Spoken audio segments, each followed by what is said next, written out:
So a network state is a social network with a moral innovation, a sense of national consciousness, a recognized founder, a capacity for collective action, an in-person level of civility, an integrated cryptocurrency, an archipelago of crowd-funded physical territories, a virtual capital, and an on-chain census that proves a large enough population, income, and real estate footprint to attain a measure of diplomatic recognition. Okay. Now, you might be like, Jesus, that's not a sentence. That's a paragraph. And the thing is that there's tons of things which are very simple to describe or interact with, but very complicated to implement. And, for example, Google has this really simple interface of you type something into it.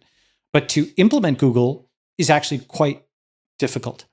And in particular, if you ask me to define not what a network state is, but what a nation state is, people will kind of have a tough time doing that.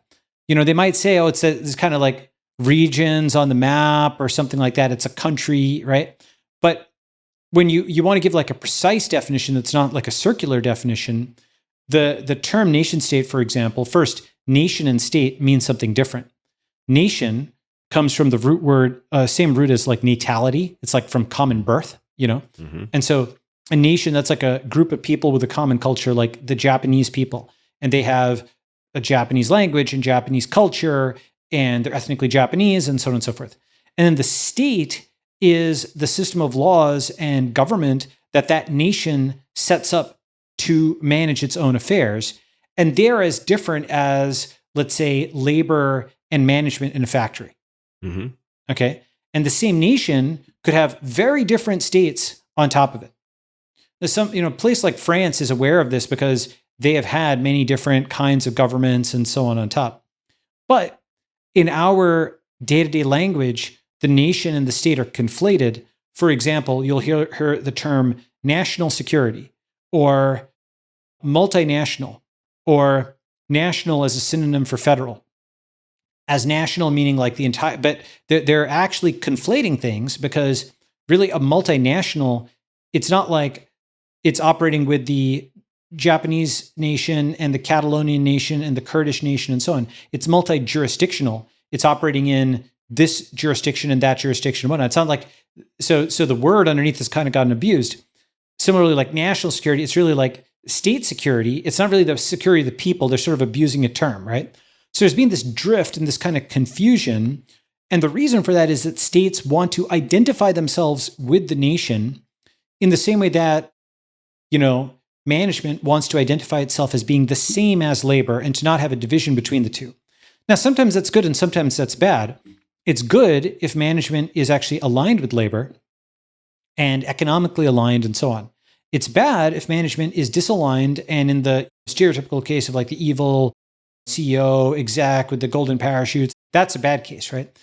And so in the same way, when people try to make this extremely tight identification between the state and the nation, it's not actually the case. The people can have a totally different government if they so choose. They shrug it off. And that tiny layer of folks that are in the government just gets deprecated and a new government is set up if people pull their pointers away and they set up a new thing. That's what happened, for example, in the former Soviet Union when the Soviet governments fell. Okay. So my point is that these things that we interact with on a daily basis, we don't usually have to go to first principles and define them from scratch, right? If we just talk about the definition of a nation state, the reason I want to talk about that for a second is it will be more clear why the nation state is a complicated thing and why a network state has a multi-clausal definition, because each one of those clauses takes care of a different failure mode. Because there's all these different people who've tried to start new countries. And just like a venture capitalist deal will have this term and that term, it'll have drag along, it'll have liquidation, it'll have pro rata rights and so on. Every single term in this contract anticipates some conflict or failure that had happened in the past. And that's why it's a more complicated contract. And the same way, this definition of a network state goes through a ton of different kinds of failures, from just putting a flag on an oil platform and trying to call that a country to going and trying to start a war and so on. There's many different ways that people have failed to start new countries. And this definition, I think, is constructed to route around all of them. Okay. So that's why it's a complicated definition. All right, but first, let me just kind of talk about the definition of a nation state, right?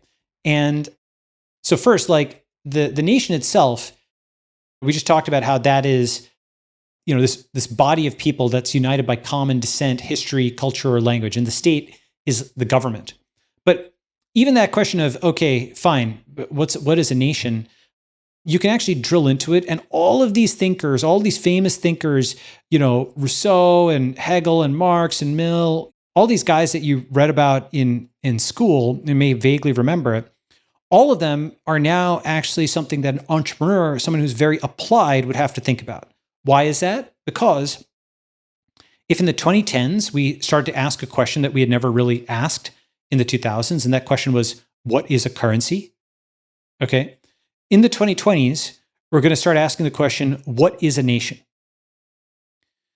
And it actually becomes something where, the thing we took for granted Balaji, that we thought of as just a quick question. Nation or a state? Nation first. What is a nation? Okay. What is a nation? Because the nation comes before the state. You could have a nation without a state. For example, the Kurds are a group of people that have a common ethnicity and culture and so on, but they don't actually have a state. The Catalonians, they're in the territory of the Spanish, where the Spanish state governs, but there are people without a state.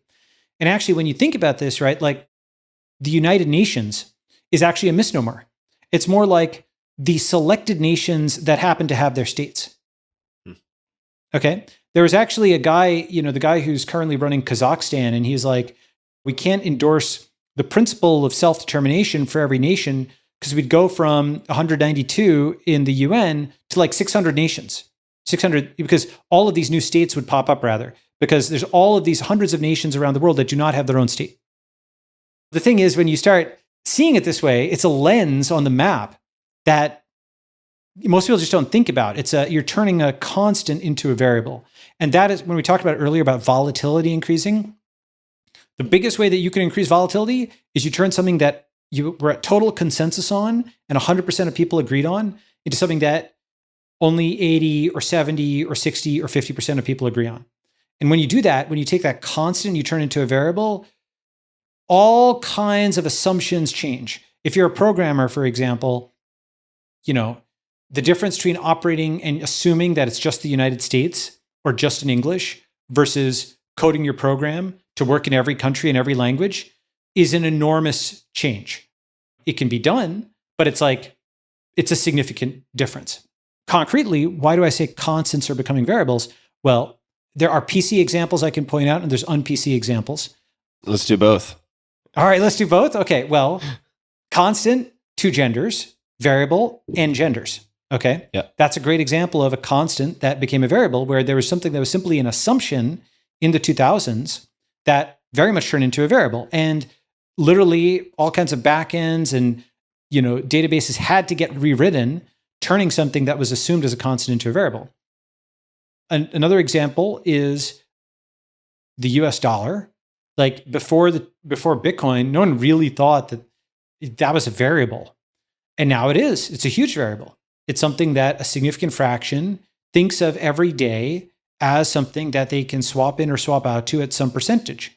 And it's no longer, it's no longer the thing that you must reform. It is the thing that you can exit from. And once you kind of start seeing this, that constants are becoming variables, you start seeing it across life. And very roughly speaking, you have I'll just use this phrasing, all right, but you have the woke and the tech who are both sort of in different ways disaligned with each other, but also aligned with each other in terms of turning all socio-political constants into variables and all economic things into variables. Let me give you the tech side because it's easier to talk about.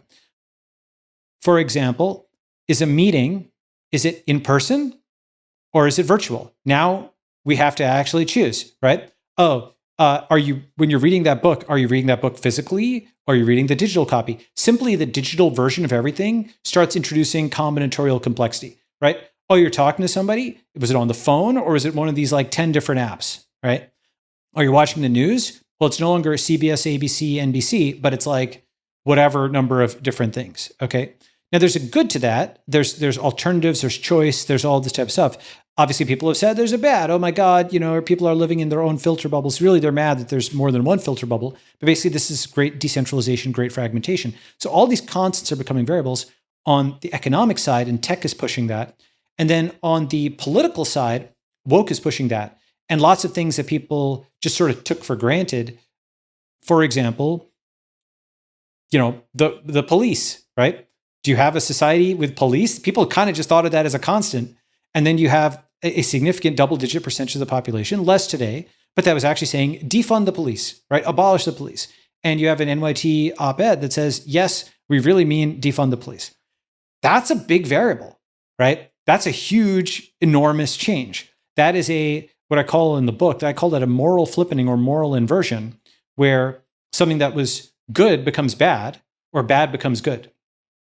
And when you have something like that, you start to actually create different nations because you have the fundamental premises of what are good and bad in a population change.